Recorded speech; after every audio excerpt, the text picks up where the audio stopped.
السلام عليكم ورحمة الله وبركاته. الحمد لله حمدا كثيرا طيبا مباركا فيه. اللهم صل وسلم على نبينا محمد وعلى آله وصحبه وسلم تسليما كثيرا. رب اشرح لي صدري ويسر لي أمري واحلل عقدة من لساني يفقه قولي. اللهم انفعنا بما علمتنا وعلمنا ما ينفعنا وزدنا علما. جی گرامی قدر، عبارت کون پڑھنا چاہیں گے؟ والآیان، یہاں سے۔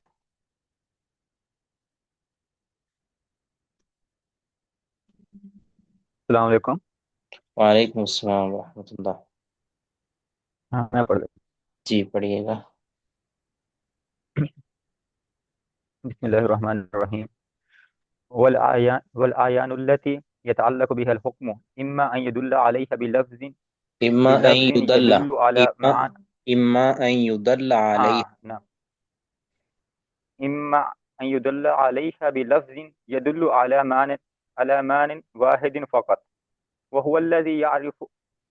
يعرف في صناعة الأصول الفقه بالنص، ولا خلاف في وجوب العمل في فی وجوب وجوب العمل فی وجوب العمل به، ولا خلاف في وجوب ولا العمل به. خلاف ولا خلاف فی وجوب العمل به،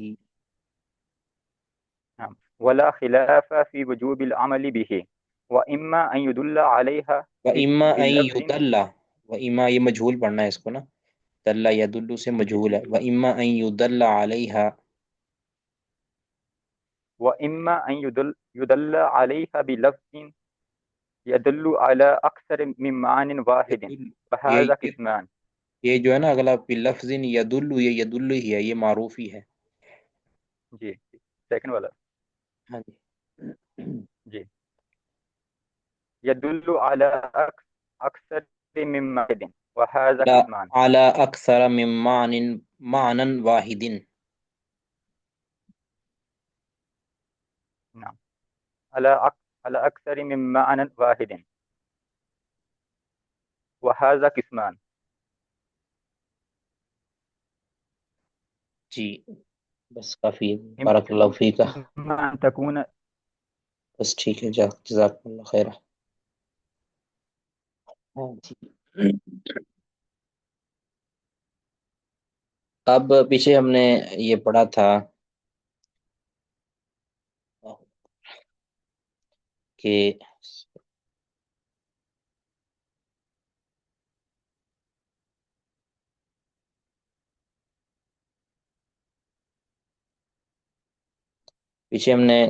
پڑھا تھا کہ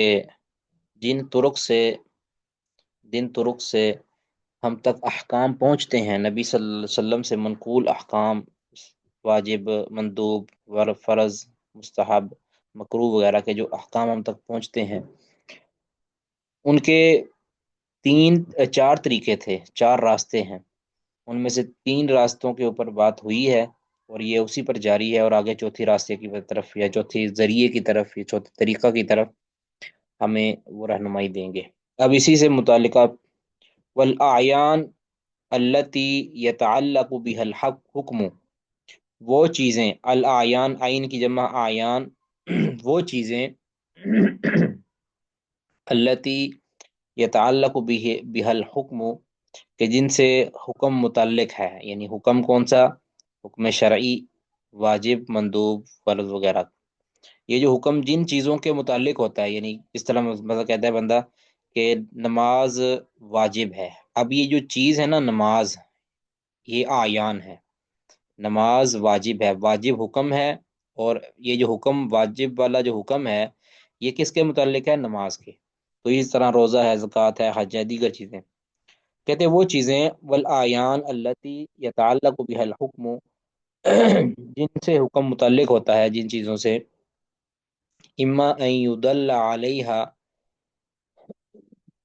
یا تو اس پر دلالت کی جائے گی بلفظ، ایسے لفظ کے ساتھ، یعنی اس پر بیان کیا جانے والا جو لفظ ہے اس کو دیکھنا ہے، اس لفظ کے اعتبار سے ہم نے کہتے ہیں ابھی تقسیم کرنی ہے کہ وہ لفظ کس طرح کا ہے، اس کا معنی کیا ہے۔ اما ان یدل علیہا، یا تو اس چیز پر دلالت کرے گا لفظ، ایسا لفظ کے ساتھ دلالت کی جائے گی یدل علی معنی واحد فقط، کہ جو فقط ایک ہی معنی پر دلالت کرتا ہے، یعنی ایسا لفظ ہے کہ جو ایک ہی معنی دیتا ہے، اس کے اندر کسی اور معنی کا احتمال موجود نہیں ہے، ٹھیک ہے، اس کے اندر کوئی اور معنی کا احتمال موجود نہیں ہے، ایک ہی معنی کا وہ اپنے اندر عنصر رکھتا ہے، اس کے اندر کوئی دوسرا معنی نہیں پایا جاتا۔ تو جب کسی چیز کا ایک ہی معنی ہے اور وہ ایک ہی معنی والا لفظ کسی چیز کے متعلق آتا ہے، تو ایک تو قسم کہتے ہیں یہ ہوگی، اما ان یدل علیہا، یا تو اس چیز پر دلالت کی جائے گی، ان چیزوں پر دلالت کی جائے گی بلفظ، ایسے لفظ کے ساتھ یدل علی معنی واحد فقط، جو صرف ایک ہی معنی پر دلالت کرتا ہے۔ اب یہ جو ایک ہی معنی پر جس کے ساتھ دلالت کی جاتی ہے وہ کیا ہے؟ وَهُوَ الَّذِي يُعْرَفُ فِي صَنَاعَةِ أُصُولِ الْفِقْهِ بِالنَّص، کہتے ہیں اصول فقہ کی اصطلاح میں اسے نص کہتے ہیں، یعرف جو معروف ہے فی صناعت اصول الفقہ، اصول فقہ کے فن میں، بالنص نص کے ساتھ، یعنی اس لفظ کو ہم نص کہتے ہیں، جیسے ہم کہتے ہیں نا یہ لفظ اس معنی میں نص کی حیثیت رکھتا ہے، یعنی اس میں کسی اور معنی کا، کسی اور شک شبے کا کی کوئی گنجائش نہیں ہے، ٹھیک ہے، یہ لفظ اس حکم پر نص ہے، ٹھیک ہے، جسے ہم کہتے ہیں نا کہ یہ اس عبارت سے یہ عبارت اس معاملے میں نص کی حیثیت رکھتی ہے، مطلب نص کی حیثیت کا مطلب یہ ہے کہ اس میں ادھر ادھر کے معنی کا احتمال موجود ہی نہیں ہے، یہاں تک سمجھ آ گئی جی؟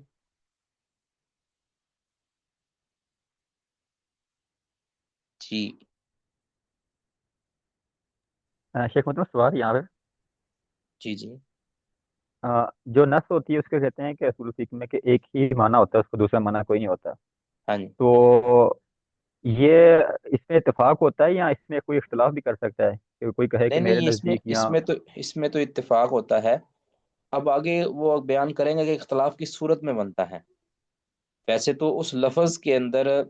وہ لفظ کے جو ایک ہی معنی رکھتا ہے، اس معنی ایک ہی معنی کی وجہ سے اس میں کوئی اب اختلاف نہیں کیا جا سکتا، لیکن اب کن صورتوں میں اختلاف ہوتا ہے وہ آگے صورتیں، آگے تین وہ ذکر کریں گے، یہاں تک کہ اب اس کے معنی کے اندر اب اور کوئی گنجائش ہی نہیں ہے، ٹھیک ہے، اب دیکھیں معاون، پانی کو کہتے ہیں معاون، اب اس میں مزید گنجائش نہیں ہے، ٹھیک ہے، اب اس میں پھر آگے اس کی ذیلی صورتوں کے اندر جا کے اختلاف ہو جائے گا، ٹھیک ہے، اب کچھ ایسے الفاظ ہیں کہ جس کے اندر جو اپنے معنی میں بالکل واضح ہوتے ہیں، ٹھیک ہے، اس کو ہم نص کا لفظ دیتے ہیں، ٹھیک ہے، اصول فقہ کی اصطلاح میں اس کو کہتے ہیں نص ہے، ٹھیک ہے جی، ولا جی خلاف فی او وجوب العمل بھی، کہتے ہیں اس میں کوئی اختلاف نہیں ہے کہ اس کے ساتھ عمل کا واجب ہونا، یعنی عمل کا واجب ہونا، اس میں کوئی اختلاف نہیں ہے، یعنی نص کے لفظ، یعنی نص کا جو معنی دینے والا جو لفظ ہے نا، اس سے عمل کا واجب ہونا یہ یقینی ہے، اور اس میں کوئی اختلاف نہیں ہے کسی کا، اس سے عمل واجب ہو جاتا ہے، مثلا اگر اس لفظ کا تقاضا ہے کہ یہ کام فرض ہے تو وہ فرض ہونا اس کا واجب ہو جاتا ہے، اور اگر اس کا تقاضا ہے حرام ہونا تو اس کے حرام ہونے میں کسی کا کوئی اختلاف نہیں ہے، اگر اس کا تقاضا ہے مستحب ہونا تو اس کے مستحب ہونے کے اندر کسی کا کوئی اختلاف نہیں، ٹھیک ہے، یعنی اس پر عمل کرنا واجب ہے، یعنی نص پر عمل کرنا واجب ہے، اس میں کسی کا کوئی اختلاف نہیں ہے۔ اب ایک تو یہ کہتے ہیں کہ اس حکم پر دلالت کرنے والے جو الفاظ ہوں گے وہ یا تو ایک ہی معنی پر دلالت کرتے ہوں گے، و اما ان یدل علیہا، یا ان اشیاء پر دلالت کی جائے گی بلفظ، ایسے لفظ کے ساتھ یدل علی اکثر من معنی واحد، جو ایک سے زیادہ معنی پر دلالت کرتا ہے۔ اب یہاں پہ آ کے مسئلہ بنتا ہے، ایک تو ایسا لفظ کہ جس کے اندر کوئی معنی کی گنجائش ہی نہیں ہے، ایک ہی معنی اس کا واضح معنی ہے، اس کو تو نص کہہ دیتے ہیں، اس میں تو کسی کا کوئی اختلاف نہیں ہوتا۔ ایک وہ لفظ ہے کہ جس کے اندر ایک سے زیادہ معنی پائے جاتے ہیں، اب کوئی اس سے کوئی معنی مراد لیتا ہے، کوئی معنی مراد لیتا ہے، اب آگے اس کی تقسیم ہے، ٹھیک ہے جی، اس میں سمجھ آگے جی، یا تو ایک معنی اس لفظ کا ہوگا یا ایک سے زیادہ معنی ہوں گے، ایک معنی ہوگا تو اس کو نص کہتے ہیں اصول فقہ کی اصطلاح میں، اور اگر ایک سے زیادہ معنی ہوں گے تو وہ ہاذا قسمانی، تو اس کی پھر آگے دو قسمیں ہوں گی۔ اب وہ جو زیادہ معنی اگر ایک لفظ کے پائے جائیں گے تو پھر اس میں پھر ہم نے دیکھنا ہے کہ آیا اس میں سے جو زیادہ معنی ہے کیا وہ ساروں کی دلالت برابر برابر ہے، یعنی ہمیں اس میں سمجھ ہی نہ آئے کہ یہ اس کا راجع معنی، یعنی اس کا مشہور معنی کیا ہے اور اس کا غیر مشہور معنی کیا ہے،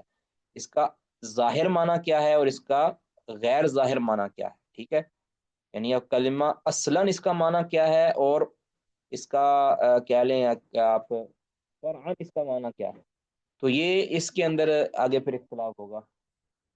ٹھیک ہے۔ کہتے ہیں وعدہ کس معنی، اس کی دو قسمیں ہیں، یعنی کس کی قسم ہے، جس لفظ کے ایک سے زیادہ معنی ہوں، دو ہوں، تین ہوں، چار ہوں، پانچ ہوں۔ جی، وہذا قسمان، اس کی دو قسمیں ہیں۔ اب پہلی قسم، اما ان تکون دلالتہ علی تلک المعانی بالسواء، یا تو اس لفظ کی دلالت ان معانی پر برابر برابر ہوگی، یعنی جو اس لفظ کے مختلف معانی ہیں، ایک سے زیادہ معانی ہیں، ان پر دلالت اس کی برابر برابر ہوگی۔ اب اس میں فیصلہ کرنا یعنی جٹ سے فیصلہ کرنا یہ ممکن نہیں ہے کہ یہ معنی، اس کا اصل معنی یہ ہے اور اس کا فرع معنی یہ ہے، یعنی اس کی دلالت برابر ہے، ایک لفظ کے کئی معنی ہیں، تو کہتے ہیں اگر تو اس لفظ کی جو ہے لفظ کی دلالت ان معانی پر برابر برابر ہے، یعنی کوئی ظاہر یا غیر ظاہر والی بات نہیں ہے، وَهُوَ الَّذِي يُعْرَفُ فِي أُصُولِ الْفِقْهِ بِالْمُجْمَلِ، تو اصول فقہ کی اصطلاح کے اندر اس کو مجمل کہتے ہیں، یعنی یہ لفظ مجمل ہے، یعنی اجمال، اجمال سے ہے نا، مجمل اجمال سے ہے کہ جس کو یا مبہم بھی اس کو کہتے ہیں، اصول فقہ کی اصطلاح میں مجمل بھی کہتے ہیں اور مبہم بھی کہتے ہیں، یہ دونوں لفظ استعمال ہوتے ہیں، ٹھیک ہے۔ اب مبہم یعنی جس کا معنی، یعنی ظاہری معنی جس کا مبہم ہے، یعنی اس کا حقیقی معنی مبہم ہے، اس کو ادھر ابہام پایا جاتا ہے کہ اب اس لفظ کو ہم کس پر محمول کریں گے، یہ فیصلہ کرنا ہمارے لیے مشکل ہو چکا ہے، کہ اس کو کیا کہتے ہیں، مجمل۔ پہلا کیا تھا، نص، کہ جس کے اندر کسی دوسرے معنی کا عنصر ہی نہیں پایا جاتا تھا، گنجائش ہی نہیں تھی، تو اس کو اس پر عمل کرنا ظاہرہ واجب ہے، کیونکہ اس سے معنی بالکل واضح ہو رہا ہے۔ اب مسئلہ آگے کہ مجمل کے بارے میں، مبہم کے بارے میں، کہ جس کے اندر ایک سے زیادہ معنی پائے جاتے ہیں اور وہ ایک سے زیادہ معنی بھی برابر برابر حیثیت کے ہیں، ہم اس میں سے کسی کو راجع یا اس میں سے کسی کو مرجوح قرار نہیں دے سکتے، اس میں سے کسی ایک کو یعنی مخصوص نہیں کر سکتے کہ یہی اس کا معنی ہے، اس کے اندر احتمال پائے جاتے ہیں کہ یہ بھی معنی ہو سکتا ہے اور اس میں یہ بھی معنی ہو سکتا ہے، ٹھیک ہے۔ اب اس میں کہتے ہیں، اس میں ولا خلاف فی انہ لا یوجب حکما، اب اس کے بارے میں بھی کوئی اختلاف نہیں ہے کہ اس سے حکم ثابت نہیں ہوتا،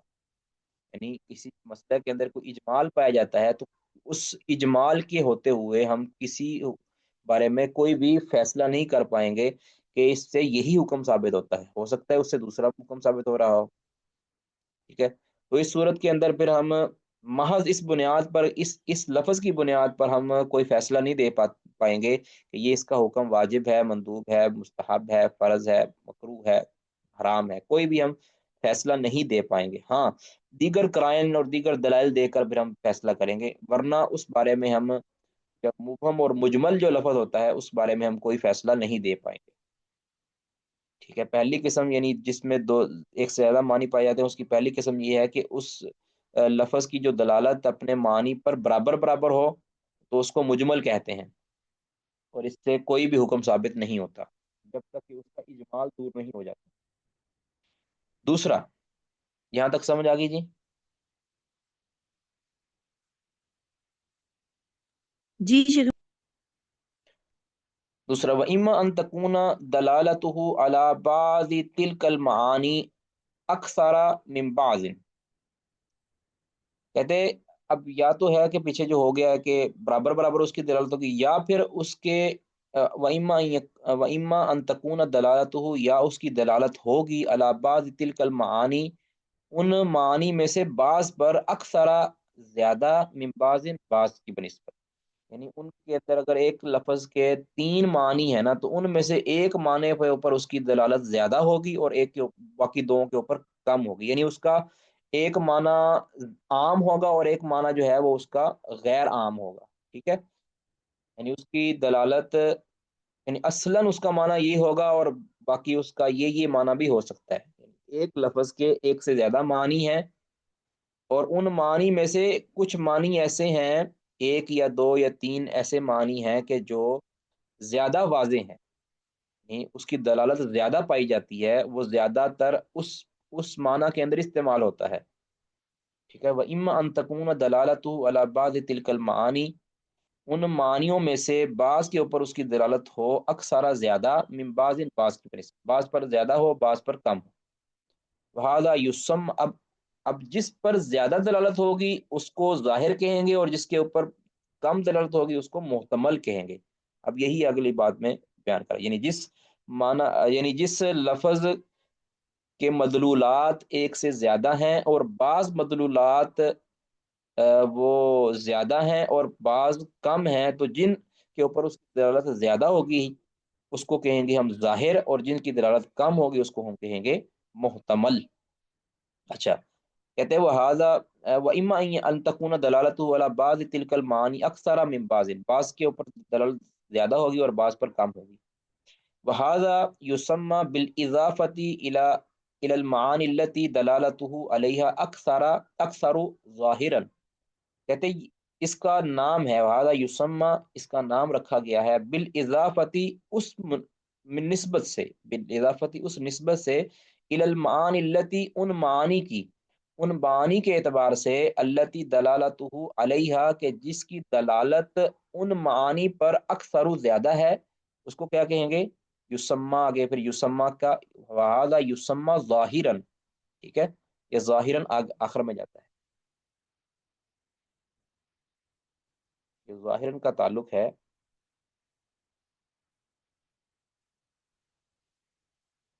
ظاہرا کا تعلق ہذا یسمى کے ساتھ ہے، ہذا یسمى ظاہرا، کس کو ظاہر کہیں گے؟ کہ جس کی دلالت، جس معنی پر دلالت زیادہ ہوگی اس معنی کو ہم کہیں گے کہ یہ ظاہر ہے، مطلب یہ لفظ اس معنی میں ظاہر ہے، اور جس کے اوپر اس لفظ کی دلالت کم ہوگی، نسبتاً کم ہوگی، اس کو کہیں گے کہ یہ لفظ اس معنی کے بارے میں محتمل ہے، ٹھیک ہے؟ هذا یسمى بالاضافة الى المعاني التي، اور یہ اس کا نام رکھا گیا ہے بالاضافۃ الی المعانی التی، ان معنی کے اعتبار سے، دلالتہ علیہا اکثر، کہ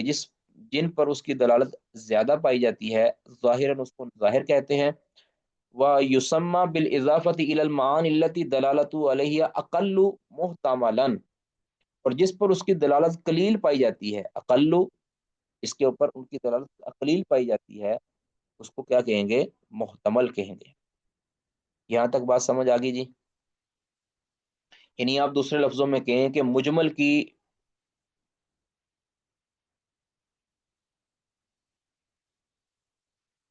دو قسمیں تھیں نا، ایک تو تھا مجمل جس کے اوپر دلالت، یعنی یہ مجمل جس میں دلالت معنی پر دلالت برابر برابر ہے، تو اس میں کسی چیز کو ہم ظاہر یا ایک کسی کو کل معنی کی طرف یعنی دلالت نہیں کر سکتے، یا ایک معنی کو ہم اکثر اور ایک کو اقل نہیں کر سکتے، برابر برابر دلالت ہے تو اس کو ہم مجمل کہہ دیں گے، اور اس سے کوئی حکم ثابت نہیں ہوتا، یا پھر اس کی دلالت بعض پر زیادہ پائی جائے گی، بعض معنی پر زیادہ ہوگی اور بعض پر کم ہوگی، جس پر زیادہ ہوگی اس کو ظاہر کہیں گے اور جس پر کم ہوگی اس کو محتمل کہیں گے۔ یہاں تک کسی کی بات سمجھ نہیں آئی تو بتا دیں۔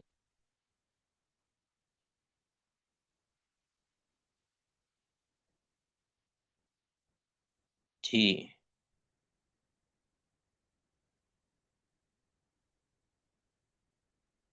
سب کو سمجھ آ گئی جی؟ جی شیخ محترم سمجھ آ بارک اللہ۔ آگے اگلی بات جی، اسی کا اگلا حصہ ہے، کہتے ہیں وَإِذَا وَرَدَ مُطْلَقًا، اگر کوئی لفظ مطلق وارد ہو، ٹھیک ہے، نہیں اس کے اندر پتہ چل رہا کہ یہ اس کی دلالت ظاہر ہے یا کہ اس کی دلالت ظاہر نہیں ہے، مطلق لفظ آیا ہے، ٹھیک ہے، حمل علی تلک المعانی التي هو اظہر فیہا، تو کہتے ہیں جب کوئی لفظ مطلق آتا ہے نا تو اس کو اس سے وہی معنی لیتے ہیں جو زیادہ ظاہر ہوتا ہے، یعنی اس کو انہی معنی پر معمول کریں گے، حمل علی تلک المعانی، تو اسے انہی معنوں پر معمول کریں گے، التی ہوا اظہر فیہا، کہ جو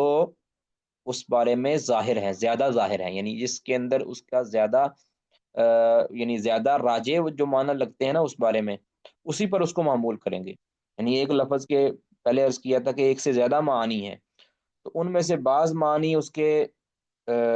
یعنی اس پر دلالت زیادہ پائی جاتی ہے، یعنی اس کے اوپر زیادہ راجے ہوتی ہیں، اور بعض پر زیادہ راجے نہیں ہوتے، تو جب تک ہمیں کوئی خاص دلیل نہیں مل جاتی تب تک ہم اس لفظ کو اس ظاہری معنی پر ہی معمول کریں گے، یعنی اس لفظ کا ظاہری معنی جو ہوگا وہ مراد لیں گے، اور اس کا جو قلیل معنی ہوگا وہ مراد نہیں لیں گے۔ ہاں جب قلیل معنی مراد لینے پر کوئی خاص دلیل آ جاتی ہے، وہ ہمارے پاس قرینہ آ جاتا ہے کہ اس لفظ میں ظاہری معنی مراد نہیں ہے بلکہ اس کا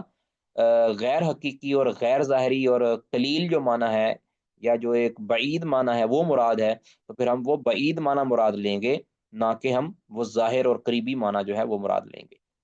ہاں جب تک ہمیں کوئی اس پر قرینہ نہیں ملتا بلکہ مطلق لفظ آتا ہے تو پھر اس کو ہم ظاہری معنی پر ہی معمول کریں گے کہ اس لفظ کا ظاہر کا یہی تقاضا ہے، ٹھیک ہے۔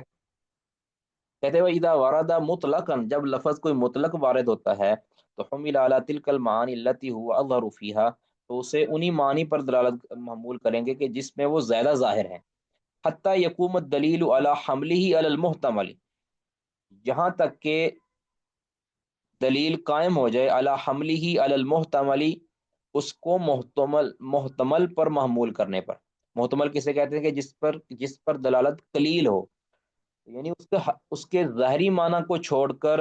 اس کے غیر ظاہری یا بعیدی معنی کی طرف جانے کے لیے ہمیں دلیل چاہیے،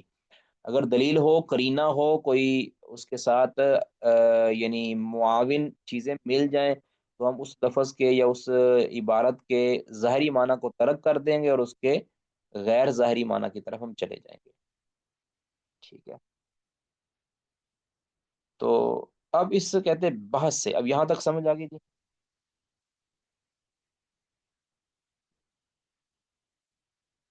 جی یہاں تک سمجھ آ گئی انشاءاللہ۔ اب اس ساری بحث سے کہتے ہیں کہ پھر آگے اختلاف کیسے پیدا ہوا، کہتے ہیں فیارض الخلاف للفقہاء، کہتے ہیں پیدا ہو گیا اختلاف للفقہاء، فقہا کے ہاں، فقہا کو اختلاف درپیش ہوا، فی اقاویل الشارع، شارع کی اقوال میں، شارع یعنی نبی صلی اللہ علیہ وسلم کے اقوال میں فقہا کو اختلاف پیدا ہوا، پھر اسی وجہ سے چنانچہ اختلاف پیدا ہو گیا فقہا کو فی اقاویل الشارع، شارع کی اقاویل میں، ٹھیک ہے۔ اب یہ اختلاف تین نوعیت کا ہے، ٹھیک ہے، اب یعنی اسی بنیاد، کسی نے جناب اس کا ظاہری معنی یہ لیا، کسی نے اس کا ظاہری معنی یہ لیا، کسی نے اس کو نصب پر معمول کیا، کسی نے اس کو احتمال سے استدلال کر لیا، یعنی اس اختلاف کی اس وجہ سے اختلاف پیدا ہو گیا۔ اب یہ اختلاف جو ہے نا، سارے کا سارا اختلاف یہ تین نوعیتوں کا، لیکن ذالک، لیکن یہ جو اختلاف ہے، من قبل ثلاثت معان، یہ تین صورتوں کا ہے، من قبل ثلاثت معان، یہ تین صورتوں کا اختلاف ہے، ٹھیک ہے۔ ابھی سارا یہ اختلاف وہ کہا کہ ہاں ہوا ہے نا، یہ جو لفظ کے اندر اختلاف ہوا ہے کہ اس کا کون سا معنی مراد لینا ہے، کون سا معنی مراد نہیں لینا، یہ اختلاف ہوا ہے ان کا تین نوعیتوں کا۔ نمبر ایک، اب یہ سمجھنے والی بات ہے، یہ سمجھ لیا جائے نا تو ہمیں سارے کے سارے فقہا کے جو لفظی اختلاف ہیں، لفظی اختلاف ہے، ایک ہے حدیث کے صحیح ضعیف ہونے میں اختلاف ہے اور دیگر دلائل کے اوپر اختلاف، وہ بھی مراد نہیں ہے، یہ لفظی اختلاف ہے کہ کسی لفظ کا معنی مراد لینے کے اندر ایک ہی عالم اس لفظ سے یہ مراد لے رہا ہے، دوسرا یہ مراد لے رہا ہے۔ اب یہ قرو کا لفظ ہے، قرء، یعنی ثلاثۃ قرو، اب کچھ اس سے مراد حیض لیتے ہیں اور کچھ اس سے مراد طہر لیتے ہیں۔ اب یہ اختلاف پیدا ہوا تو کیوں ہوا؟ اب اس کی وجہ ان تینوں میں سے کوئی ایک وجہ ہے. اب ثلاثت قرو، احناف اس سے مراد لیتے ہیں کہ یہ اس سے مراد قرو سے مراد قرآن پاک میں جو آیا ہے اس سے مراد حیض ہیں. اور جبکہ غالباً حنابلہ اس سے مراد لیتے ہیں کہ اس سے مراد حنابلہ یا کوئی اور شوافے مراد لیتے ہیں، جو اس سے مراد کہتے ہیں کہ قرون سے مراد حیض نہیں بلکہ اس سے مراد اطہار ہیں، یعنی طہر مراد ہے. تو اس اختلاف کی وجہ سے آگے پھر نتائج کے اندر بھی اختلاف ہوتا ہے. تو اس لفظ کے اندر چونکہ طہر کے جو قرء ہے، یہ طہر کا معنی بھی رکھتا ہے اور یہ حیض کا معنی بھی رکھتا ہے. طہر بھی اس سے مراد لیا جا سکتا ہے اور حیض بھی مراد لیا جا سکتا ہے، لیکن وہاں مراد کیا ہے ثلاثت قروء، اب اس کے اندر اختلاف ہو گیا. اب جتنے بھی اسی نوعیت کے اختلاف ہیں جو لفظی اختلاف ہوئے ہیں، لفظ کے تعین کے اندر جو اختلاف ہوا ہے اس کا وہ تین طرح کا اختلاف ہے. نمبر ایک کہتے ہیں من قبل الاشتراکی فی لفظ العین الذی علق به الحکم. یا تو وہ اختلاف من قبل الاشتراکی اس شرکت کی وجہ سے ہوگا، یعنی اشتراک کہتے ہیں یعنی جس میں شرکت پائی جائے، جس میں ایک سے زیادہ چیزیں پائی جائیں. کہ من قبل الاشتراک فی لفظ العین الذی، خاص اس لفظ کے اندر اشتراک پایا جاتا ہے الذی علق به الحکم، کہ جس لفظ کے ساتھ حکم متعلق ہے. یعنی اس لفظ کے معنی کے اندر اختلاف پایا جاتا ہے کیونکہ وہ لفظ مشترک ہے، اس کے اندر کئی معنی پائے جاتے ہیں، تو کسی نے ایک معنی مراد لے لیا، دوسرے نے یہ معنی مراد لے لیا. اس طرح قرون کا لفظ ہے، قرون کا لفظ جس نے مراد اس سے حیض لیا اس نے حیض مراد لے لیا قرو سے مراد، اور جس نے اس سے مراد طہر لیا اس نے طہر مراد لے لیا، کہ تین طہر اس کی مدت ہے حیض اس کی طلاق کی جو عدت ہے وہ تین حیض ہے، اور بعض نے کہا کہ تین طہر ہے. اب اس کی تفصیل میں ہم نہیں جاتے، کیونکہ اگر اس تفصیل کے اندر جایا جائے تو پھر ہمیں اس مسئلے کا حقیقت معلوم ہوتی ہے کہ اس اختلاف کا نتیجہ کیا ہے، کہ ان کے ہاں عدت کیا بنے گی پھر، اور ان کے ہاں عدت کیا بنے گی. ٹھیک ہے. تو بہرحال یہ ایک لفظ اب چونکہ یہ لفظ مشترک تھا، اس کے معنی مختلف تھے، طہر بھی اس سے مراد لیا جا سکتا تھا اور اس سے مراد حیض بھی مراد لیا جا سکتا. تو ایک لفظ مثال دے رہا ہوں نا. تو جس خاص لفظ کے اندر اشتراک کی وجہ سے اختلاف پیدا ہوتا ہے، یعنی وہ لفظ کے جس کے ساتھ حکم متعلق ہے. اب جو قرون کا لفظ ہے قر، اس کے متعلق ہے نا یہ حکم، یعنی عدت کا حکم جو ہے اس سے متعلقہ ہے. اب عدت کتنی ہوگی، بعض نے کہا کہ تین طہر ہے، بعض نے کہا تین حیض ہے. اب اس حیض کہنے کی اور عدت طہر کہنے کی جو اختلاف پیدا ہوا ہے اس کی وجہ بنا ہے وہ ایک خاص لفظ قرآن کا لفظ. وہ قرآن کے اندر اشتراک پایا جاتا تھا، معانی کے اندر اشتراک تھا، تو اس اشتراک کے اندر اختلاف کرنے کی وجہ سے فقہا کے ہاں اختلاف پیدا ہو گیا. بات سمجھ آ گئی جی؟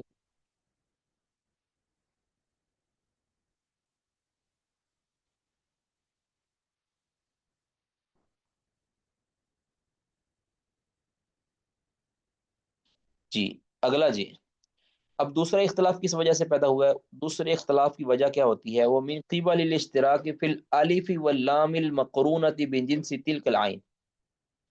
اب اس میں اختلاف پورے لفظ کا نہیں ہے بلکہ اس لفظ کے اوپر جو لگنے والا الف لام ہے نا، اس الف لام کے اندر وہ الف لام کس چیز کا ہے. ومن قبل الاشتراک فی الالف واللام، اس الف لام کے اندر اشتراک پایا جاتا ہے اس وجہ سے المقرونتی بجنسی تلک العینی، جو خاص اس لفظ کے جنس سے ملا ہوا ہے. یعنی الف لام آپ جانتے ہیں نا کہ الف لام آپ نے پڑھا ہوا ہے نحو صرف میں.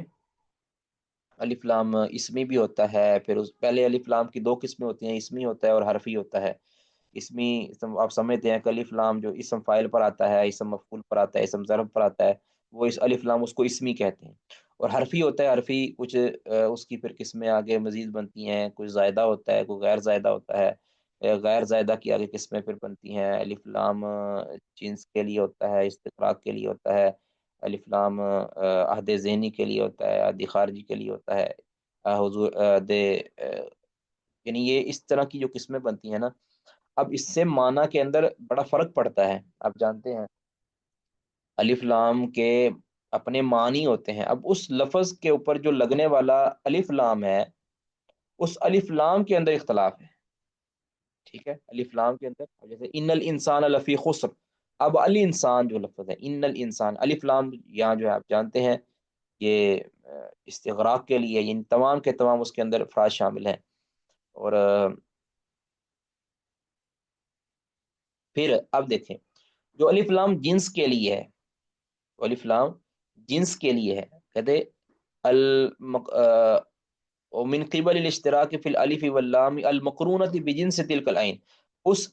اس لفظ، خاص لفظ کی جو جنس ہے اس کے ساتھ جو ملا ہوا الف لام ہے اس کے اندر اشتراک پایا جاتا ہے، کہ اس کے اندر مختلف اس کے ارکان ہوتے ہیں، حل ارید بہا الکل او البعض، اب اختلاف یہ ہوتا ہے کہ کیا اس الف لام کی آگے جو جنس ہے اس الف لام سے سارے افراد مراد ہیں، یا یعنی اس کا پورے کا پورا جس پر بھی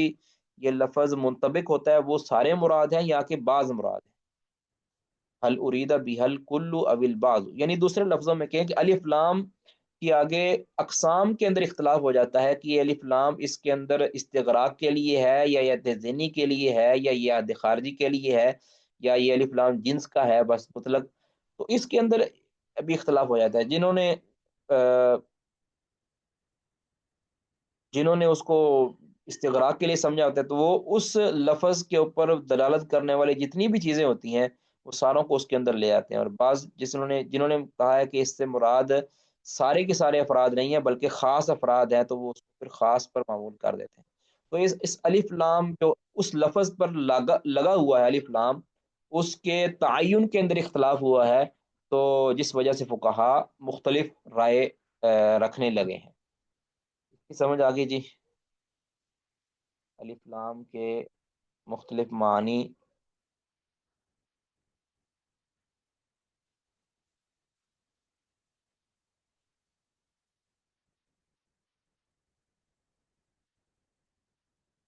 جی سمجھ آئی جی؟ جی شیخ کلیئر۔ ٹھیک ہے جی، آگے جی، اب یہ تو دوسرا ایک نوعیت کا اختلاف ہو گیا، تیسرا ہے وَمِن قِبَلِ الاشتراک الذی فی الفاظ الاوامر والنواہی، اب آگے ہے کہ امر اور نہیں کے جو الفاظ ہیں، صیغے ہیں، ان کے اندر اختلاف، ان کے اشتراک میں اختلاف، وَمِن قِبَلِ الاشتراک الذی، اس اشتراک کی وجہ سے اختلاف پیدا ہوتا ہے، الذی فی الفاظ الاوامر کے جو اوامر یعنی امر کی جمع اوامر، ان کے الفاظ میں اختلاف ہوتا ہے، اشتراک پایا جاتا ہے، والنواہی اور اسی طرح نہیں، اب آپ جانتے ہیں نا کہ امر کس چیز کا تقاضا کرتا ہے، وجوب کا تقاضا کرتا ہے، یا امر ہمیشہ وجوب کے لیے ہوتا ہے یا کبھی اجازت کے لیے بھی ہوتا ہے، کبھی کس کے لیے ہوتا ہے، تو جس نے اس موقع کے اوپر یعنی جس چیز میں اختلاف ہوا ہے اس موقع پر جو وارد امر کا صیغہ ہے، بعض نے کہا کہ یہ چونکہ امر چونکہ وجوب کے لیے ہوتا ہے ہمیشہ، تو اس نے کہا کہ اس سے وجب مراد ہے، اور بعض نے کہا کہ نہیں ہمیشہ وجوب کے لیے ہوتا ہے، کبھی استحباب کے لیے بھی ہوتا ہے، اس نے اس کو استحباب پر معمول کر دیا، تو امر صیغہ امر کے اندر یا صیغہ نہیں کے اندر جو اطلاقات ہیں اس کے اندر جو پائے جانے والی نوعیتیں ہیں مختلف، اس نوعیتوں میں سے کس نے کس نوعیت کو لیا ہے اس میں اختلاف ہو گیا، اس وجہ سے پھر آگے حکم کے اندر بھی اختلاف ہو گیا، ٹھیک ہے، اب مثال کے طور پر بعض لوگ وہ یہ کہتے ہیں کہ داڑھی کو رنگنا یہ فرض ہے، بعض کہتے ہیں کہ داڑھی کو رنگنا، کوئی بھی رنگ لگانا داڑھی کو یہ فرض ہے، جبکہ جمہور کا قول یہ ہے کہ داڑھی کو رنگنا فرض نہیں ہے، داڑھی کو رنگنا مستحب ہے، اگر کوئی نہیں رنگتا یعنی سفید داڑھی اگر کسی کی ہو جاتی ہے کوئی نہیں رنگتا تو وہ گناہ گار نہیں ہوگا، البتہ داڑھی کو رنگنا مستحب ہے، تو وہ اس صیغہ امر سے غیروا ھذا الشیب، غیروا یہ امر کا صیغہ ہے، اب اس امر کے صیغے سے اب اس امر کا صیغہ کس چیز پر دلالت کرتا ہے، ہر بار امر کا صیغہ یعنی حکم پر دلالت تھوڑی کرتا ہے، مثال کے طور پر وَإِذَا حَلَلْتُمْ فَاصْطَادُوا، قرآن پاک میں آیا جب تم حلال ہو جاؤ یعنی تمہارا احرام اتر جائے تو فاصطادوا تو تم شکار کر سکتے ہو، یہ اس کا معنی ہے، وَإِذَا حَلَلْتُمْ فَاصْطَادُوا، اب یہاں یہ تو نہیں ہے کہ لازمی تم نے شکار کرنا ہے، اب اگر یہ مراد لیا جائے کہ امر ہمیشہ وجوب کے لیے ہوتا ہے، جس طرح کے بعض لوگوں کی یہ رائے ہوگی، تو ان کے مطابق پھر یہ بھی ایک احرام کا رکن ہوگا، حج شکار کرنا، کہ یعنی جس نے احرام کھولا اس نے شکار کرنا ہی کرنا ہے، جبکہ ایسا تو کوئی بھی نہیں کہتا۔ اسی طرح وَإِذَا قُضِيَتِ الصَّلَاةُ فَانتَشِرُوا فِي الْأَرْضِ وَابْتَغُوا مِنْ فَضْلِ اللَّهِ، تو جب تم جمعے کی نماز پڑھ چکو تو فَانتَشِرُوا فِي الْأَرْضِ، تو تم پھیل جاؤ زمین میں رزق تلاش کرنے کے لیے۔ تو کیا جمعہ کی نماز پڑھنے کے بعد لازمی طور پر دکان کھولنا یا اپنے کاروبار کو شروع کرنا یہ ضروری ہے؟ ایسا تو کوئی بھی نہیں کہتا۔ تو وہاں حالانکہ امر کا صیغہ ہے، تو امر کا صیغہ یا نہیں کا صیغہ، اس کے اندر جو پایا جانے والا جو مشترکہ مدلول ہے، اس کے تعین کے اندر اختلاف ہوا ہے، جس وجہ سے حکم کے اندر اختلاف فقہا کے ہاں ہو گیا ہے۔ یہ تین نوعیتوں کا یعنی لفظی اختلاف جس وجہ سے ہوتا ہے نا، وہ لفظی اختلاف کی وجہ یہ چیزیں ہوتی ہیں۔ پہلے کا تعلق اس خاص لفظ کے ساتھ ہے، یعنی لفظ کے مختلف معانی ہیں۔ دوسرے کا تعلق اس لفظ کے اوپر لگنے والا جو الف لام ہے، اس یعنی وہ الف لام جو جنس کا ہے، کیا وہ جنس استغراق کے لیے ہے یا جنس کا ہے یا یہ کس چیز کا ہے، اس کے اندر اختلاف ہوا ہے۔ تیسرا اختلاف ہے کہ امر اور نہیں کے سیغے کے اندر، کہ جس چیز کے بارے میں حکم دیا گیا ہے وہ امر کے سیغے کے ساتھ دیا گیا ہے، اب وہ امر للوجوب ہے، للاستحباب ہے، للاباحہ ہے، اس کے بارے میں جو ہے اس طرح نہیں ہے، یہ نہیں للتحریم ہے، للکراہہ ہے، یا یعنی للکراہہ ہے، یا اس کے علاوہ اب وہ کراہت تنزیہیہ ہے یا کراہت تحریمیہ ہے، اب اس میں کہہ لیں کہ وہ لفظ بتائے گا، ٹھیک ہے۔ اس لفظ کے مدلولات جو کہ زیادہ ہیں، تو اس مدلولات میں تعین کرتے ہوئے اختلاف ہو گیا ہے کہ یہ یہاں مراد لینا ہے یا یہ مراد لینا ہے۔ جی یہاں تک کسی کو سمجھ نہیں آئی تو بتا دیں۔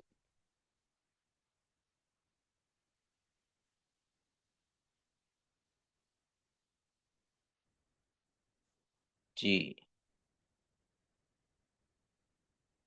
بات واضح جی۔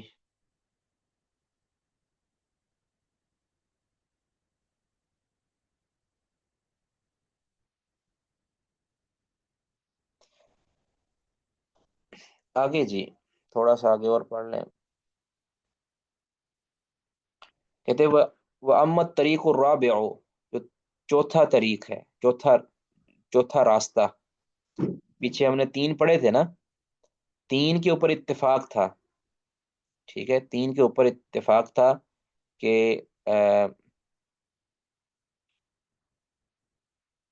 اما الثلاثة المتفق علیہ فلفظ عام یحمل علی عمومہ او خاص یحمل علی خصوصی او لفظ عام، یہ ہم نے تینوں پڑھ لی ہیں، یعنی جن پر اتفاق تھا۔ اب یہ چوتھا ہے نا جس کے اوپر اختلاف ہے، جس بارے میں اختلاف ہے، یہ وہ راستہ ہے جس سے، وہ طریقہ، وہ ذریعہ جس سے احکام شرعیہ ہم تک پہنچتے ہیں، جن سے حکم معلوم کیا جاتا ہے۔ وَأَمَّا الطَّرِيقُ الرَّابِعُ، جو چوتھا راستہ ہے یا چوتھا ذریعہ ہے احکام حاصل کرنے کا، وہ اختلافی ہے۔ اب بعض کہتے ہیں کہ یہ مستقل راستہ ہے، یعنی مستقل ذریعہ ہے احکام اخذ کرنے کا، اور بعض کہتے ہیں کہ یہ مستقل وسیلہ یا ذریعہ نہیں ہے، بعض اس کو معتبر سمجھتے ہیں، بعض اس کو معتبر نہیں سمجھتے۔ تو یہ چوتھا جو ہے یہ اختلافی ہے، پہلے تین کے اندر اتفاق ہے، یعنی اس کے طریق ہونے میں، یعنی ایسا طریق ہے جس سے احکام اخذ کیے جاتے ہیں، اس راستے ہونے میں یا اس ذریعہ ہونے میں تو اتفاق ہے، باقی اس ذریعے کو کہاں کہاں استعمال کرنا ہے اس پہ آگے یعنی اس کی تفصیل کے اندر اختلاف ہے۔ جیسے مسلمانوں کا اس پہ تو اتفاق ہے، تمام کے تمام، چاہے جتنے بھی اختلافی کیوں نہ ہوں، سب کا اتفاق ہے قرآن اور حدیث سے استدلال کیا جائے گا، اس میں تو سب کا اتفاق ہے، یعنی قرآن اور حدیث ساروں کے ہاں مسلمہ ہے۔ اب آگے اس قرآن کی آیت سے کوئی تفصیلی جو احکام ہے، اس قرآن کی آیت سے یا اس حدیث سے وہ مسئلہ ثابت ہوتا ہے یا نہیں ہوتا، اس کے اندر آگے اختلاف ہو سکتا ہے۔ اس آیت سے یہ مسئلہ ثابت ہوتا ہے، اور کچھ یعنی ایک بندہ اسی آیت سے شرک ثابت کر رہا ہوتا ہے اور دوسرا اسی سے توحید ثابت کر رہا ہوتا ہے۔ اب بات تو ایک ہی درست ہے،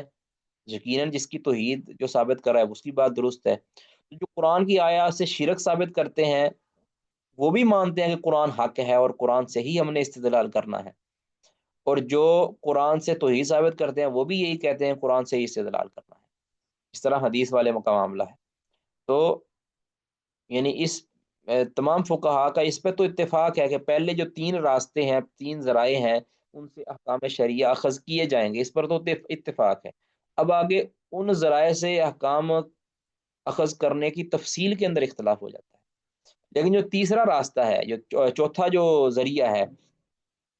چوتھا جو طریق ہے، اس کے اندر اختلاف ہے۔ بعض کہتے ہیں کہ یہ کوئی مستقل دلیل نہیں ہے، اور بعض کہتے ہیں کہ اس سے استدلال کیا جا سکتا ہے۔ وَأَمَّا الطَّرِيقُ الرَّابِعُ، جو چوتھا طریق ہے، جو چوتھا راستہ ہے، وہ کیا ہے؟ وَهُوَ أَن يُفْهَمُ، اب پہلے اس کو سمجھیں، اس کو کہتے ہیں مفہوم مخالف۔ مفہوم مخالف اس کی کئی صورتیں ہیں، 10 کے قریب اس کی صورتیں ہیں، لیکن یہاں جو ہے صرف ابھی طریق بیان کرنا مقصود ہے۔ وہ یہ ہے کہ نبی صلی اللہ علیہ وسلم نے کسی چیز کا کوئی حکم بیان کیا ہو کہ اس چیز کا یہ حکم ہے۔ اب مفہوم مخالف یہ ہوتا ہے کہ جب اس چیز کا یہ حکم ہے تو پھر اس کا مفہوم مخالف یہ بنتا ہے کہ اس کے علاوہ کیا یہ حکم نہیں ہے، اس کے علاوہ کے لیے یہ حکم نہیں ہے۔ ٹھیک ہے، اب جیسے یہ کہا جائے، میں آپ کو مثال دے کے سمجھاتا ہوں تاکہ بات بالکل واضح ہو جائے۔ جیسے ہم کہتے ہیں کہ انما الاعمال بالنیات، ٹھیک ہے، اعمال کا دار و مدار نیتوں پر ہے۔ اب یہی حدیث سمجھ پڑھتے ہیں نا کہ نیت کے بغیر عمل کوئی نہیں ہے۔ اب اس میں حدیث میں کیا آیا کہ اعمال نیتوں پر ہیں، اعمال کیا ہے؟ نیتوں پر ہیں۔ اب اس کا مفہوم مخالف کیا بنتا ہے کہ اگر نیت نہیں ہے تو پھر وہ عمل بھی معتبر، یعنی عملوں کا شرعی اعتبار اس وقت ہوگا کہ جب اس کے بارے میں نیتیں بھی صحیح ہوں گی۔ اب اگر اس کا مفہوم مخالف کیا بنتا ہے کہ اگر نیت صحیح نہیں ہے تو شرعی طور پر عمل کا بھی کوئی اعتبار نہیں۔ ٹھیک ہے، اسی طرح مثال اس کی ایک اور یہ بن سکتی ہے کہ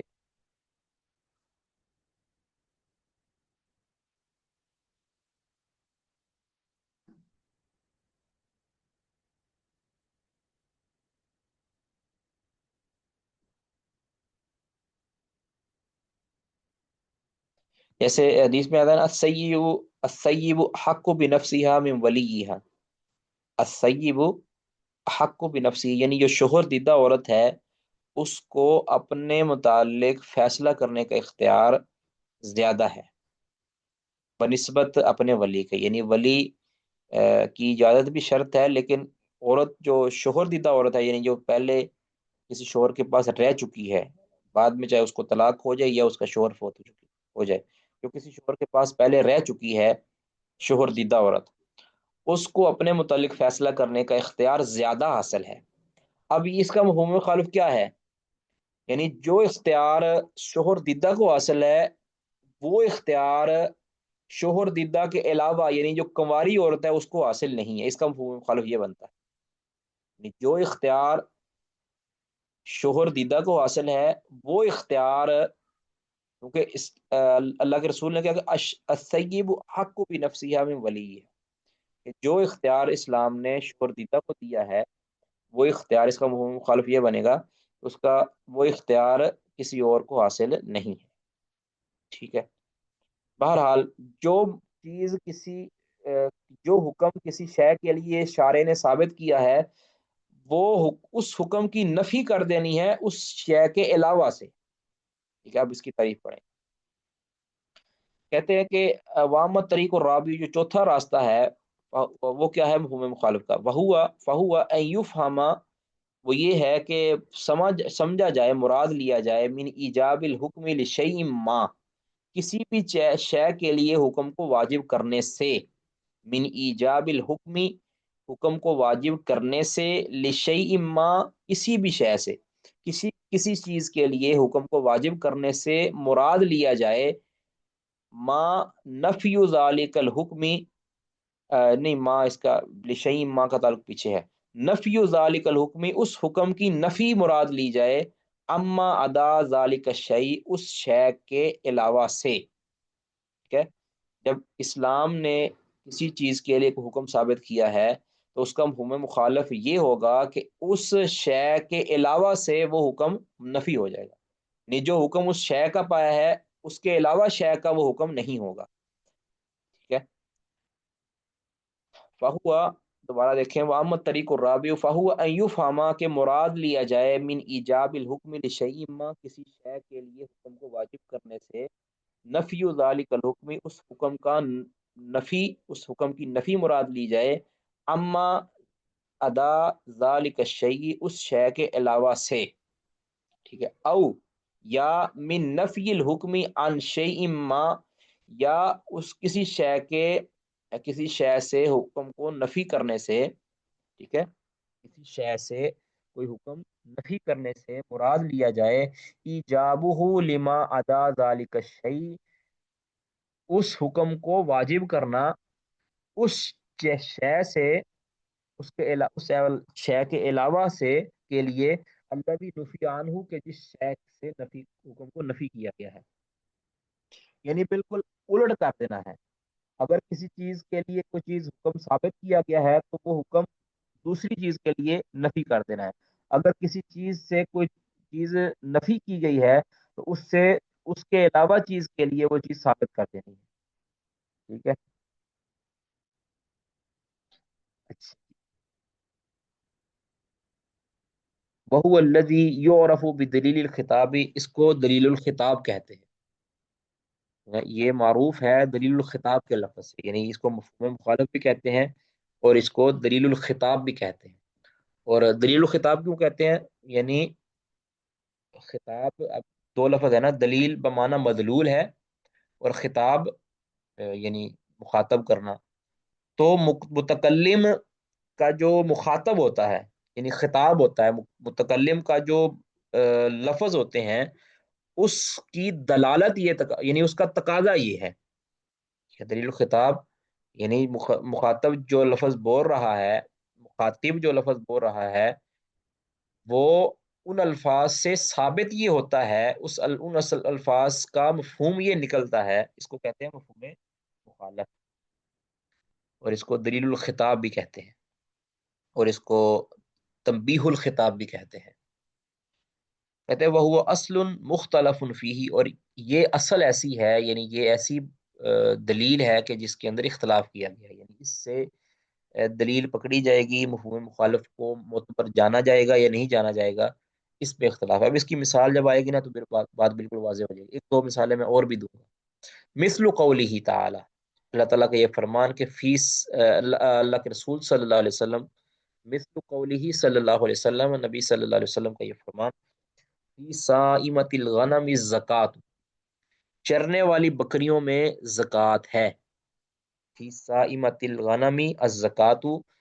چرنے والی بکریوں میں کیا ہے؟ زکوٰۃ ہے۔ اب یہ زکوٰۃ کا حکم کس کے اوپر لگا ہے؟ چرنے والی بکریوں پر۔ اب یہ زکوٰۃ کا حکم چرنے والی بکریوں پر لگا ہے نا، تو پھر اس کا مفہوم مخالف کیا بنے گا؟ مفہوم مخالف اس کا یہ بنے گا کہ جو بکریاں چرنے والی نہیں ہیں ان پر زکوٰۃ واجب نہیں ہے، ٹھیک ہے؟ یعنی زکوٰۃ کے واجب ہونے کا جو حکم ہے نا، یہ لگا تھا صائمۃ الغنم۔ اب جب ہم نے یہ جو حکم تھا اس کو نفی کر دینا ہے اس شے کے علاوہ سے، ٹھیک ہے؟ صائمۃ الغنم یعنی جو بکریاں چرنے والی نہ ہوں، یعنی جو جن کے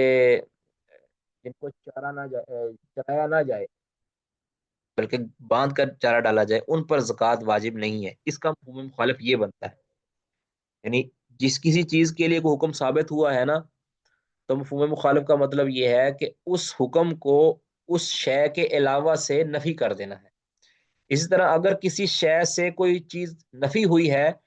تو اس شے کو دوسری کسی شے کے لیے ثابت کر دینا ہے، ٹھیک ہے نا، الٹ کر دینا ہے۔ کہتے اللہ اللہ کے رسول کا یہ فرمان، اس کی دلیل ہے فی صائمۃ الغنم الزکات، کہ چرنے والی بکریوں میں زکوٰۃ ہے۔ اب اس کا مفہوم مخالف کہتے ہیں فَإِنَّ قَوْمًا، کہتے ہیں کچھ قوم، کچھ لوگ ایسے ہیں فَهِمُوا مِنْهُ، وہ اس سے سمجھے ہیں، یعنی انہوں نے اس سے مفہوم مراد لیا ہے کہ ان اللہ زکوٰۃ فی غیر الصائمتی، کہ جو بکریاں چرنے والی نہیں ہیں ان پر کوئی زکوٰۃ نہیں ہے، ان پر کوئی زکوٰۃ نہیں ہے، کیونکہ جو بکریاں چرنے والی تھی ان پر زکوٰۃ کا حکم لگا تھا، تو پھر اس زکوٰۃ کے حکم کو نفی کر دینا ہے، یعنی زکوٰۃ نہیں ہے ان پر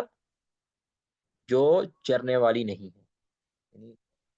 اس شے کے علاوہ سے ہم نے وہ حکم منفی کر دینا، اس طرح انما الولاء لمن اعتق، حدیث میں آتا ہے نا جی، انما الولاء لمن اعتق، کہ ولا اسی کو حاصل ہوگی، ولا ایک نسبت و رشتہ ہوتا ہے، یہ ایک بڑی تفصیلی اس کی بحث ہے، یہاں نہیں کی جا سکتی، ولا ایک رشتہ ہوتا ہے، ایک تعلق ہوتا ہے، اور وہ تعلق اس کے بڑی بینیفٹس ہوتے ہیں، وہ ولا کس کو حاصل ہوگا؟ لمن آتکا، جس نے غلام کو آزاد کیا ہوگا، اس کو رشتہ ولا حاصل ہو جائے گا جس نے آزاد کیا ہے۔ اب لمن آتکا، جس نے آزاد کیا ہے، اب جس نے آزاد نہیں کیا اس کو ولا حاصل نہیں ہوگی، اس کا مفہوم مخالف یہ بنے گا، ولا کس کے لیے ثابت ہوگی؟ جس نے آزاد کیا ہے، جس نے آزاد نہیں کیا اس کے لیے ولا ثابت نہیں ہوگی، ٹھیک ہے۔ اسی طرح قرآن پاک کے اندر آیا ہے وَإِن كُنَّ أُولَاتِ حَمْلٍ فَأَنفِقُوا عَلَيْهِنَّ، کہ اگر تمہاری متعلقہ بیویاں یعنی جن کو طلاق تم نے دی ہے اگر وہ حاملہ ہیں تو ان پر تم خرچ کرو، فَأَنفِقُوا عَلَيْهِنَّ، تو ان پر تم خرچ کرو، تم یہ آپ اگر اس کی پوری تفصیل پڑھیں تو اس کا یہ مطلب ہوگا کہ پہلے یہ مسئلہ سمجھ لیں کہ اگر کسی خاتون کو طلاق دے دی گئی ہے اور طلاق کی عدت گزر چکی ہے، لیکن عورت چونکہ متعلقہ جو عورت ہے جس کو طلاق دی گئی ہے وہ حاملہ ہے، اب اس کی عدت چونکہ وضع حمل ہے، وضع حمل تک شوہر کے ذمہ ہے کہ اس کو، چاہے اس نے تیسری طلاق بھی دے دی ہو، تیسری طلاق یعنی جس کو طلاق بائن کہتے ہیں، طلاق بائن دے دی ہے لیکن عورت حاملہ ہے تو اس کے دوران حمل کا سارا خرچ جو ہے یہ شوہر کے ذمہ ہو، اب یہ ایک مسئلہ ہے، لیکن اگر عورت اگر عورت حاملہ نہیں ہے اور اس کو تیسری طلاق ہو چکی ہے اور وہ طلاق بائن فارغ ہو چکی ہے تو اس کے اوپر کوئی شوہر کے ذمہ کوئی بھی نان و نفقہ نہیں ہے۔ اب اس کا مفہوم مخالف کیا بنتا ہے؟ وَإِن كَانَ وَإِن كُنَّ أُولَاتِ حَمْلٍ فَأَنفِقُوا عَلَيْهِنَّ، کہ اگر وہ حاملہ ہیں، حمل والیاں ہیں، یعنی وہ عورتیں جن کو طلاق دی گئی ہے، طلاق بائن دی گئی ہے، اگر وہ حمل والیاں ہیں تو ان پر خرچ کرو، اے شوہرو تم ان پر خرچ کرو، مطلب کیا ہے؟ مطلب اس کا یہ ہے کہ جو حاملہ مطلقہ بائنہ ان پر خرچ کرنا ضروری ہے۔ اس کا مفہوم مخالف کیا ہے؟ کہ جو عورت حاملہ نہیں ہے، وہ بائنہ مطلقہ جو حاملہ نہیں ہے تو اس کے اوپر خرچ کرنا نہیں ہے، ٹھیک ہے، اس کا مفہوم مخالف یہ بن جائے گا، ٹھیک ہے جی۔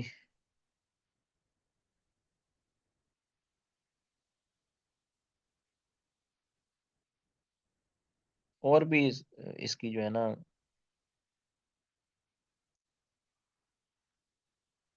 جی یہاں تک بات سمجھ آ گئی جی، کسی کا کوئی سوال ہے اس بارے میں تو وہ کر سکتے ہیں،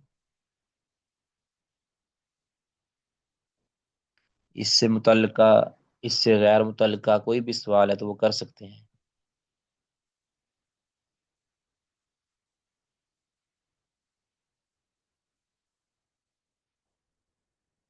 کوئی بھی سوال متعلقہ و غیر متعلقہ سبق سے کر سکتے ہیں۔ شیخ محترم اسی کو دلیل خطاب کہیں گے، ہاں جی مفہوم اسی کو دلیل، مخالف کوئی؟ ہاں جی مفہوم مخالف کوئی دلیل خطاب کہیں گے، یہ مفہوم جو ہے نا، یہ دو اور مفہوم کا اس کی تفصیل کبھی آپ اصول فقہ وغیرہ میں پڑھ لیجئے گا، ایک مفہوم موافق ہوتا ہے، ایک مفہوم مخالف ہوتا ہے، مفہوم جی مخالف کی آگے جو ہے نا تقریباً 8-10 صورتیں بنتی ہیں کہ اس کی پھر آگے یعنی کبھی وہ اوصاف کے اندر ہوتا ہے، کبھی وہ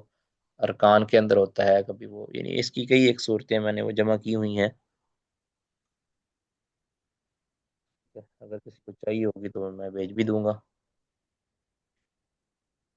جی کوئی اور کسی کا سوال؟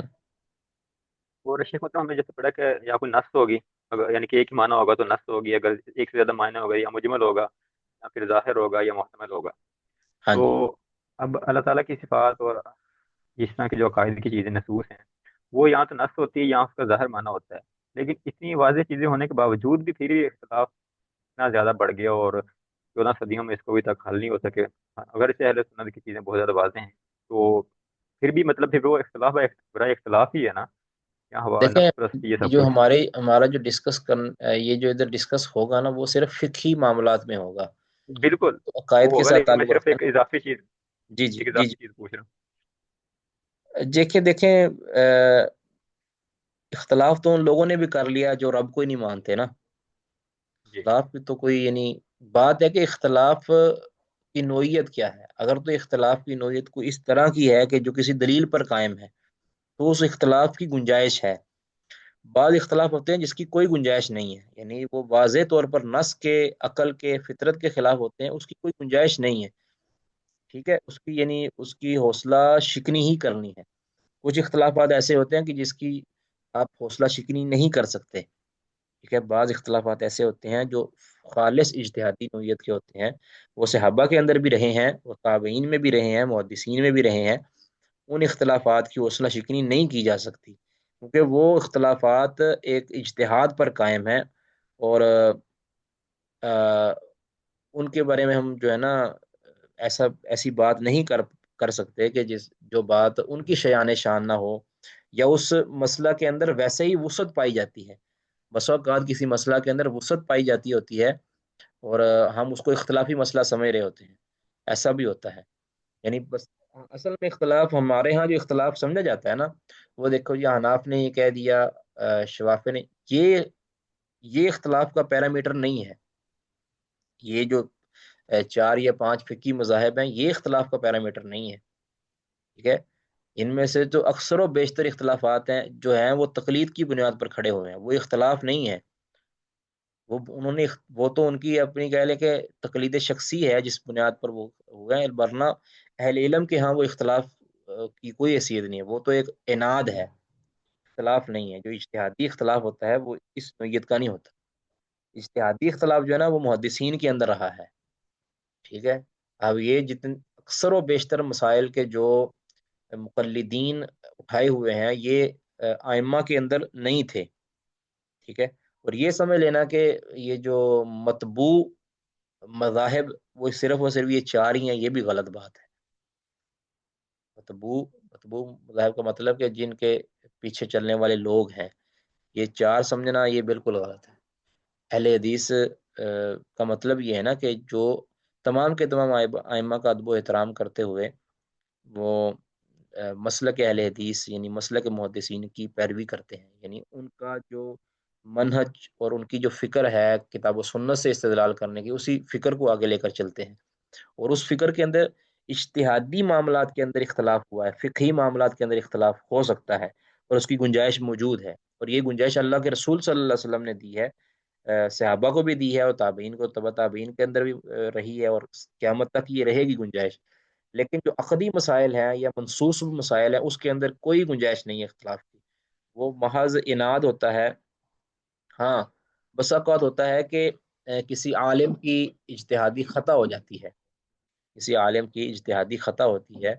اس کے اندر عوام کو چاہیے کہ وہ تقلید کی بجائے اپنے جو ان کو بہتر لگتا ہے، یعنی ان کی ذہن کے اعتبار سے اپروچ کرتا ہے، اس کے مطابق وہ فیصلہ کر لیں، اور اس کی وہ پیروی کر لیں، لیکن اس کی بنیاد فقط اور فقط اللہ سے ڈرنا ہونا چاہیے، نہ کہ اپنی خواہش نفسی۔ اب کچھ لوگ ایسے ہیں کہ جو یعنی کسی مسلک کو فالو کرتے ہیں، یعنی کسی کی تقلید کرتے ہیں، لیکن جب وہ پھنستے ہیں کسی مسئلہ کے اندر، مثال کے طور پر وہ طلاق کے مسئلہ میں پھنستے ہیں یا کسی اور مسئلہ میں پھنستے ہیں، تو وہ پھر کسی بھی من چاہے مسلک سے جا کر اپنا فتویٰ لے لیتے ہیں۔ یہ بالکل جو ہے نا یہ خواہش پرستی ہے، یہ بالکل دینداری نہیں ہے۔ بلکہ اب تو اللہ محفوظ رکھے کچھ ایسے لوگ بھی آ گئے ہیں کہ جو ویسے تو اپنے اسلام کو فالو کرتے ہیں، لیکن جہاں کہیں ان کو کوئی مسئلہ ہوتا ہے، جہاں پہ ان کو کوئی اسلام کے معاملے کے اندر ان کو سختی محسوس ہوتی ہے، تو وہ غیر اسلام یعنی دین نصارہ یا دین ہنود اور دین یہود اس کی طرح بھی چلے جاتے ہیں۔ ایسے لوگ بھی کچھ روشن روشن مزاج جو ہے نا وہ دیکھنے کو ملے ہیں۔ الامان والحفیظ۔ جی، کسی کا کوئی اور سوال؟ جی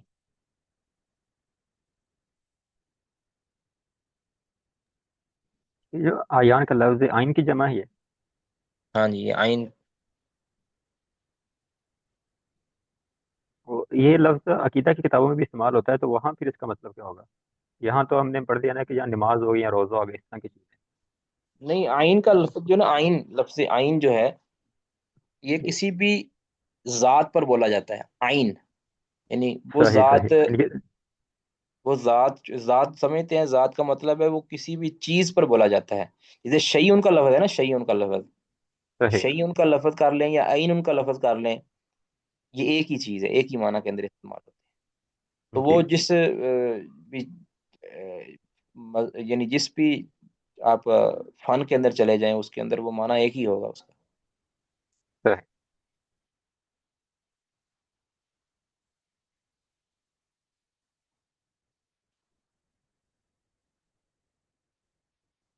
جی اچھا، ایک تو کوشش کیا کریں کہ بر وقت حاضری دیں، بس دعا بھی کیجیے گا میری کچھ طبیعت اللہ تعالیٰ بہتر کر دے انشاءاللہ، پھر پراپر طریقے سے انشاءاللہ اگلے ہفتے سے جو ہے نا پراپر طریقے سے کلاسیں ہوں گی اللہ نے چاہا تو ابھی اسی پر اکتفا کرتے ہیں جی۔ اللہ رب العزت خیر فرمائے، آگے اس کا مطالعہ بھی کیجیے گا، اور جو پڑھا ہے اس کے متعلق اگر کوئی اشکال ہے تو وہ بھی آپ گروپ میں بھی ڈسکس کر سکتے ہیں، پرسنل میں بھی ڈسکس کر سکتے ہیں، اور اس کو یاد بھی کیجیے گا، اس کو ذکر بھی کیجیے گا۔ کسی کا کوئی سوال ہے یا کوئی رائے دینا چاہتے ہیں تو وہ دے سکتے ہیں، نام کلاس ختم کر دیں۔